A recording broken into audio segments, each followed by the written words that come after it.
Président, pour la parole que vous m'accordez. Permettez, si vous le souhaitez, que je puisse rassurer l'honorable député que je n'ai pas encore été notifié de cette décision. Lorsque je le saurai, M. Boyao sera rétabli dans ses droits.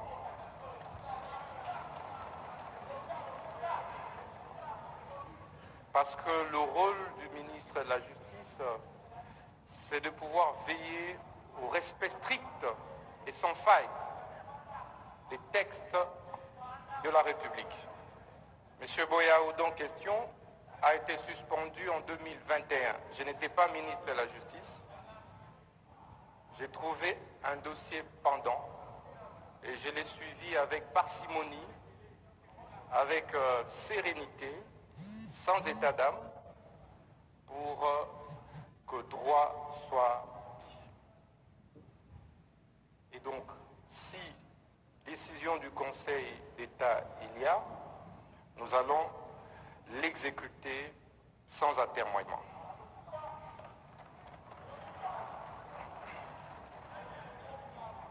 Honorable Président de l'Assemblée nationale, honorables membres du Bureau de l'Assemblée nationale, honorables députés et très chers élus légitimes de notre peuple,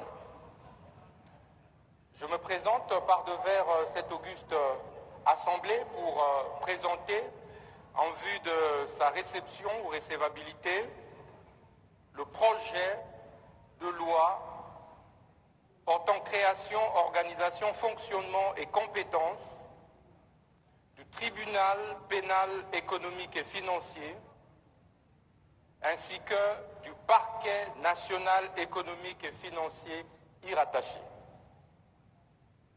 Ce projet de texte, qui constitue en réalité une réforme majeure de notre système judiciaire, s'inscrit dans la droite ligne de la vision de son Excellence Monsieur le Président de la République, chef de l'État, qui, lors de sa campagne présidentielle, avait inséré dans son programme de campagne la nécessité de renforcer le dispositif de répression de la délinquance économique et financière. Et cela a été repris dans le programme d'action du gouvernement tel que piloté et coordonné par son Excellence Madame la Première ministre. Ce projet de texte a donc été élaboré par un groupe d'experts, juristes, techniciens, par la suite adopté en commission des lois et par le Conseil des ministres. Ce projet de texte a pour base constitutionnelle l'article 149, alinéa 6 de notre Constitution,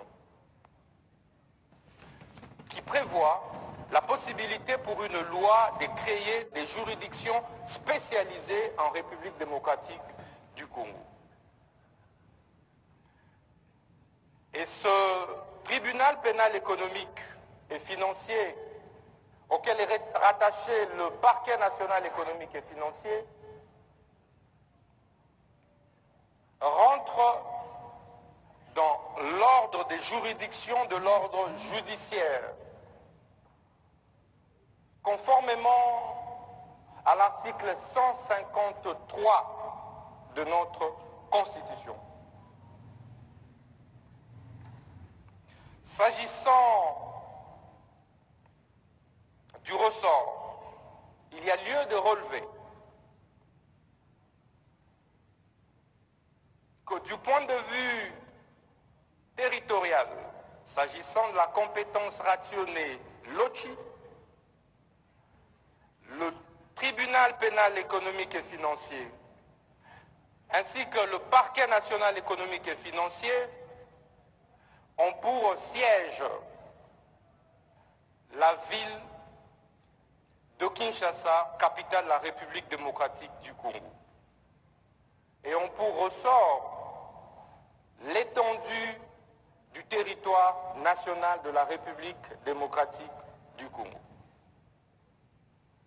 S'agissant de la compétence rationnée materiae,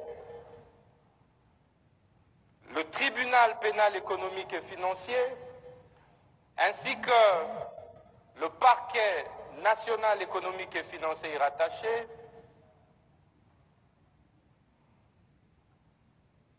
s'active à s'occuper, à réprimer toutes les infractions à caractère économique et financier, telles que reprises dans les articles 5 et 6 du projet de loi sous examen. S'agissant de la compétence ratione personae, il importe de relever que toute personne est justiciable devant cette juridiction spécialisée, à l'exception des bénéficiaires des privilèges des juridictions, tels que repris aux articles 153, 163 et 164 de notre Constitution.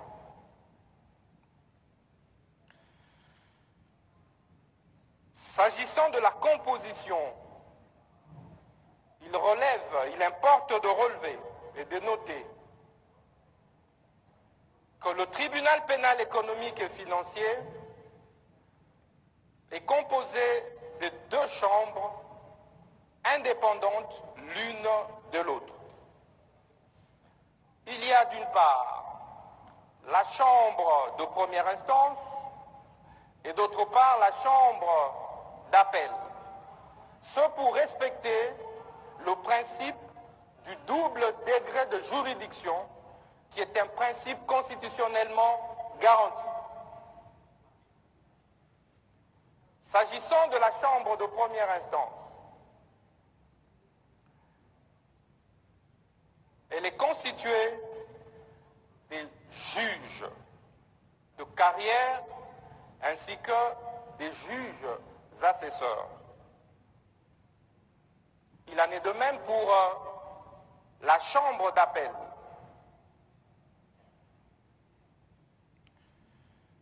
Et s'agissant du parquet national économique et financier, il importe de rappeler qu'il est sous la coupe du procureur général économique et financier, qui est assisté des magistrats qui sont nommés conformément aux dispositions pertinentes de la Constitution de la République. Et aux côtés de ces magistrats debout,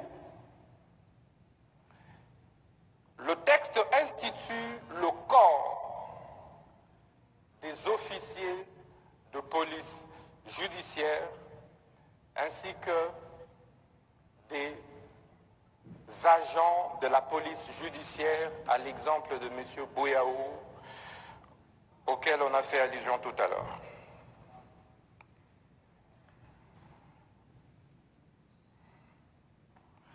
Honorable Président de l'Assemblée nationale, honorables membres du Bureau de l'Assemblée nationale, honorables députés nationaux et très chers élus légitimes de notre peuple, il est important d'indiquer que pour les bénéficiaires des privilèges des juridictions, conformément à l'article 153 de notre Constitution, le présent texte institue une chambre spéciale près la Cour de cassation. Et que donc les infractions à caractère économique et financier qui sont recherchés, constatés, déférés devant les tribunaux pénals économiques et financiers peuvent en même temps, selon le cas, être déférés devant la chambre spéciale de la Cour de cassation. Mais cette chambre sert également de recours extraordinaire, telle la cassation pour toutes les décisions rendues par cette juridiction spécialisée. Honorable Président de l'Assemblée nationale, cette réforme va aider substantiellement la République à pouvoir créer l'équilibre entre les enquêtes qui sont menées par des institutions financières techniques ainsi que les juridictions techniques, le parquet technique appelé à connaître ou à juger, à donner une suite à ces enquêtes. Parce qu'aujourd'hui, il y a un hiatus criant entre les rapports et enquêtes qui sont élaborés, fournis par les administrations financières techniques, qui naturellement sont constituées des hommes et des femmes compétents qui ont étudié la problématique des enquêtes financières, des enquêtes économiques. Ça veut dire qui ont étudié les statistiques, qui ont approfondi les études sur l'économie, sur les finances publiques. Alors que jusqu'ici, il nous manque un organe judiciaire technique composé des techniciens de la même trempe avec la même expertise pour recevoir et traiter avec la même appréhension les rapports et enquêtes sur des gestions financières. De ce point de vue, honorable Président de l'Assemblée nationale, honorable membre du bureau de l'Assemblée nationale, telle est l'économie du présent projet de loi que je soumets humblement à votre attention afin de pouvoir obtenir sa recevabilité. Je dis et je vous remercie.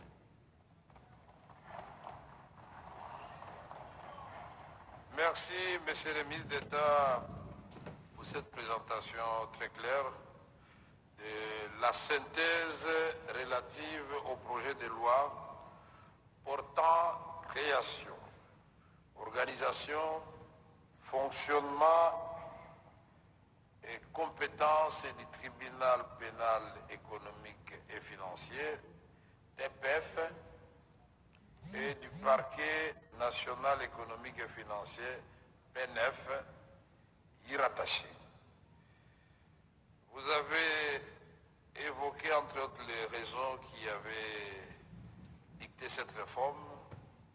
Le président avait évoqué lors de sa campagne électorale et dans son programme le renforcement du dispositif de répression de la délinquance économique, toute forme de détournement, de mégestion des finances publiques. Le projet trouve sa quintessence dans l'article 149 de la Constitution qui autorise effectivement la création de structures spécialisées. Et vous avez parlé de son siège, ville de Kinshasa, de ressort l'ensemble de la République démocratique du Congo. J'imagine qu'il y aura dans chaque province des répondants de cette structure, ce que j'ai cru comprendre. Vous avez aussi parlé des compétences, donc juger toute personne sauf les personnes qui bénéficient d'exceptions relevées à l'article 153 et 163. Mais je voudrais vous dire aussi qu'il y a une autre catégorie de personnes qui bénéficient des privilèges de juridiction qui sont dans les lois. Donc je crois que vous en tiendrez compte dans les débats et même à la commission. En ce qui concerne la composition, tout en mettant le principe de double degré en exergue, vous avez parlé du tribunal d'un côté et de l'autre côté du parquet. Vous avez décliné les organes qui vont fonctionner. Et ça sera des juges et des assesseurs compétents, certainement, qui vont apporter un plus dans la justice de notre pays, qui est parmi les premiers besoins d'un être humain. C'est comme ça que les médecins, les juges, les magistrats, les avocats, c'est considéré comme des métiers nobles. Puisqu'un mauvais juge et un mauvais magistrat peuvent vous ôter la vie ou la liberté injustement.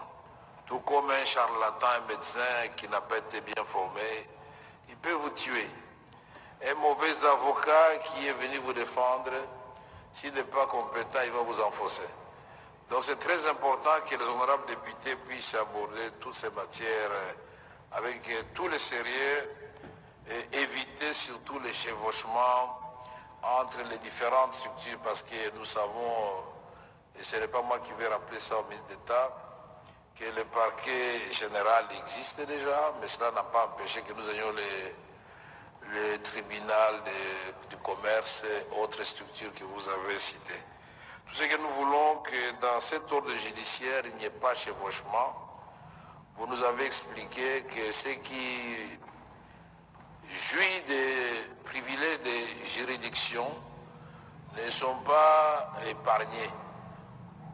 Ils seront, en cas de constatation d'infraction qui relève du pénal, détournement et autres, envoyés dans la chambre spécialisée de la Cour de cassation ou ailleurs selon la qualité de la personne. C'est ce que j'ai cru comprendre.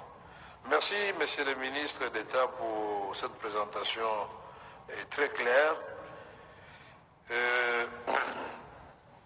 Je crois que l'honorable rapporteur a déjà la petite liste des intervenants, puisqu'ici il ne s'agit pas de la question orale avec débat. Les gens s'inscrivent comme l'honorable Patrick, je n'ai qu'un seul intervenant, l'honorable Patrick Saloumou. En attendant, lui peut intervenir déjà. Comment ça? Je commence par la liste que j'ai, qui ne comporte qu'un seul nom. J'ai dit, asseyez-vous, est-ce que vous comprenez? Puisque nous parlons en français,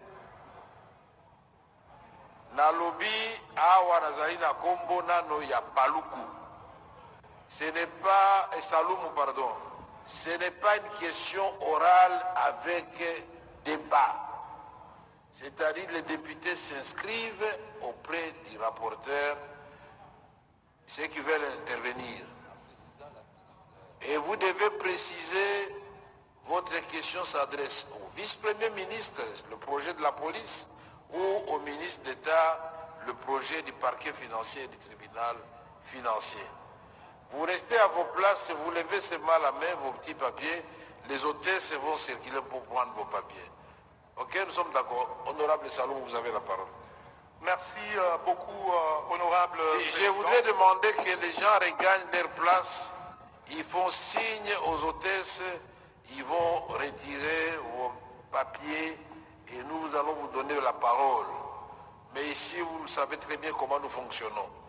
Si à un certain moment, nous voyons qu'il y a des redites, il n'y a plus de questions nouvelles, en tant que responsable de police des débats, je vais juger que les questions qui ont été soulevées sont suffisantes. Nous sommes d'accord avec ça? Voilà, je vais demander à la plénière, ça c'est clair. Mais je ne vais pas vous laisser répéter les mêmes questions plusieurs fois et perdre du temps inutilement. Parce que vous allez approfondir cette matière certainement en commission au cas où la plénière jugeait la recevabilité de ces deux textes. Vous avez la parole, honorable Patrick Saloumo. Merci beaucoup, honorable président de l'Assemblée nationale, honorable membre du bureau, chers collègues. J'interviens uniquement par rapport au projet de loi qui nous est présenté à ce jour par le ministre d'État en charge de la justice. J'aimerais d'abord rassurer tout le monde parmi nous, c'est que mon intervention arrive à ce point, d'abord au regard et en rapport à la vision du chef de l'État, celle de renforcer la répression des crimes économiques et financiers. Pourquoi j'insiste pour le mentionner, Monsieur le Président? C'est parce que pour arriver à cet objectif qui est noble, il est nécessaire que nous puissions bien faire les choses.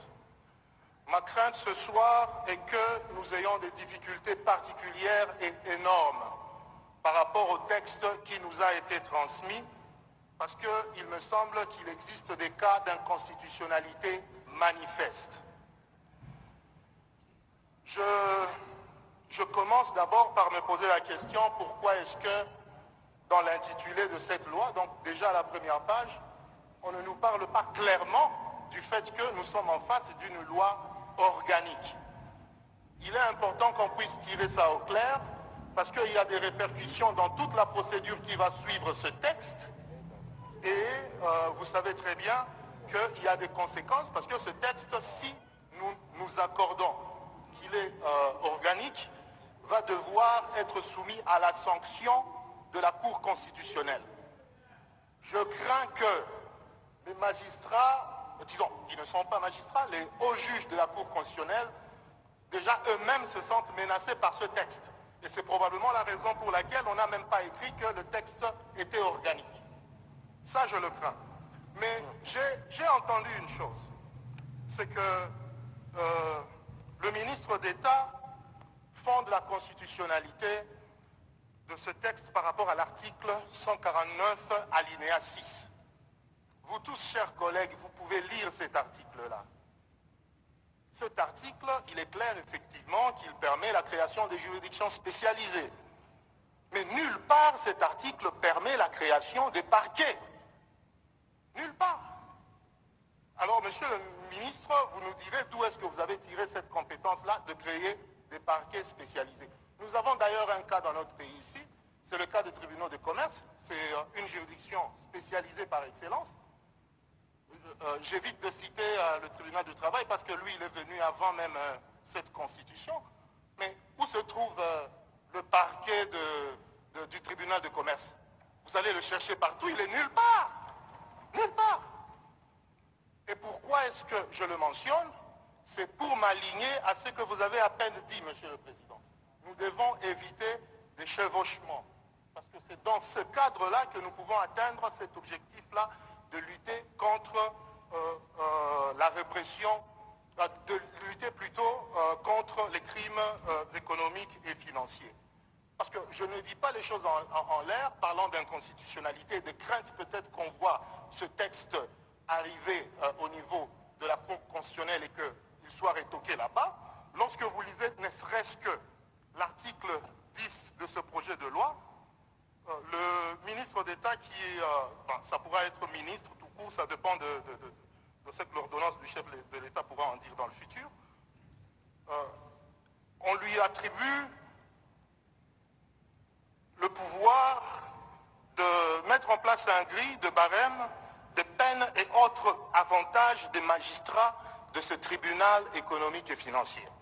Alors que la Constitution, à son article, toujours le 149 là, juste l'alinéa qui suit, alinéa 7, dit que c'est le Conseil supérieur de la magistrature qui est maître donc du budget de ces magistrats.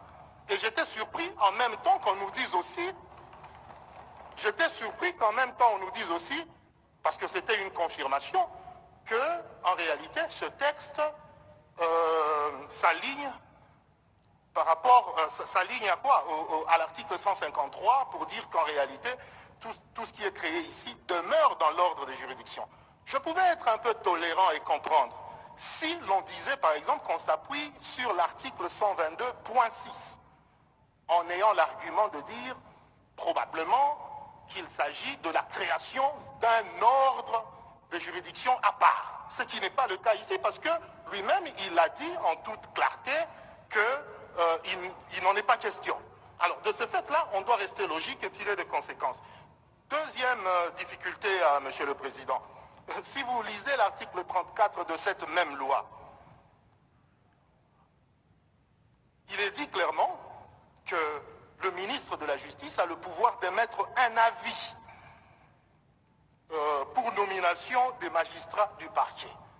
D'abord, je me pose la question, en simple juriste, même le juriste élémentaire se poserait la même question.